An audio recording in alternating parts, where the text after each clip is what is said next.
Hello তুমিনলবাসী band new ভিডিওতে আপনাকে স্বাগতম। আজকের এই ভিডিওতে আমি আপনাদেরকে জানাবো যে বিখ্যাত কুখ্যাত ইউটিউবার উপভাইকে নিয়ে।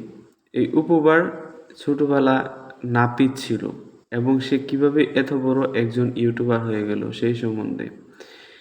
এই উপভাই ছিল ছোট্টবেলায় একজন সাধারণ ফ্যামিলির ছেলে।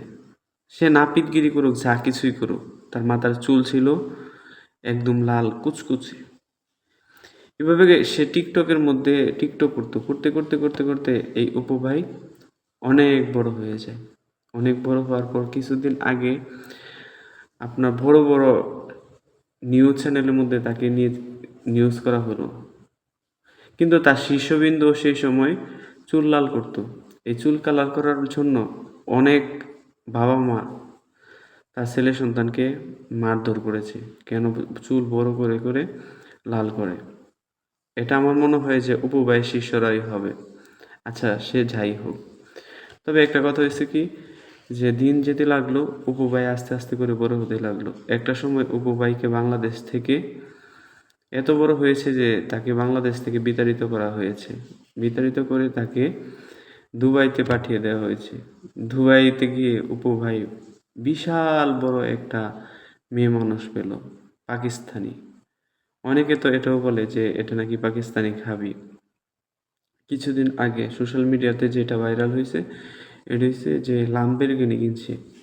এটা নাকি বিশাল বড় গাড়ি, তবে আমি কখনো দেখছিও না আর জানিও না, আর এত টাকা পয়সার মালিকও তো আমি না। দেখা গেল সে অনেক বড় গাড়ি কিনছে। গাড়ি কেনার পরে এখানে তার গার্লফ্রেন্ড নিয়ে ঘুরতে, গার্লফ্রেন্ড হোক বউ হোক প্রেমিকা হোক যেটাই হোক, কিন্তু তাকে সামনে নিয়ে সে গাড়িতে বসছে। এখন অনেকে দাবি করতেছে যে ইউটিউবার, মানে যত ইউটিউবার আছে আপনার ইউটিউবের মধ্যে, সব ইউটিউবার উপবাইকে নিয়ে ভিডিও বানাচ্ছে। মানে তারা হচ্ছে ভিউ কামানোর জন্য যত রকমের পারে সব রকমের ভিডিও তারা বানাচ্ছে। বানাইতে বানাইতে মানে তারা হচ্ছে যেভাবে হোক একটা ভিডিও যদি উঠতে পারে উপবাইকে দিয়ে, তাহলেই সাকসেস। ইউটিউবারদের ঘুম নাই, যারা ভিডিও দেখছে তাদের ঘুম নাই যে 2 কোটি টাকা দিয়ে সে গাড়ি কিভাবে কিনতে পারে, একজন নাপিত, একজন মধ্যবিত্ত ছেলে কিভাবে কিনতে পারে, তার এই টাকা কোথায় থেকে আসে, এটা গেল। এখন যে এই উপবাইকে নিয়ে যত সমালোচনা আলোচনা, এখন উপবাইকে সাধারণ মানুষ ফেসবুকে পোস্ট করে যে কথাগুলো বলছে, সেগুলোই আপনাদেরকে আজকের এই ভিডিওতে দেখাবো।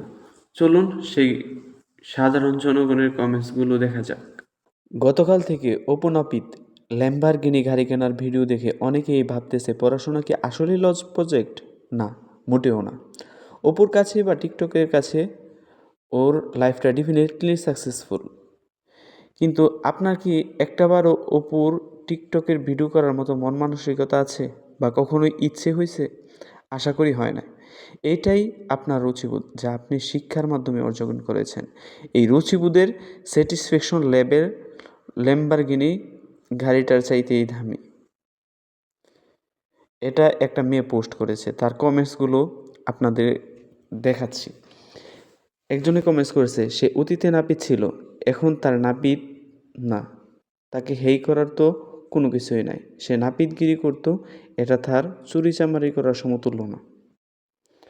আরেকজনে কমেন্টস করছে, পাগল রাইটার, আমরা হয়তো ভুলে যাচ্ছি যে দেশের বাহিরে এই সমস্ত গাড়ি সাধারণ ব্যাপার।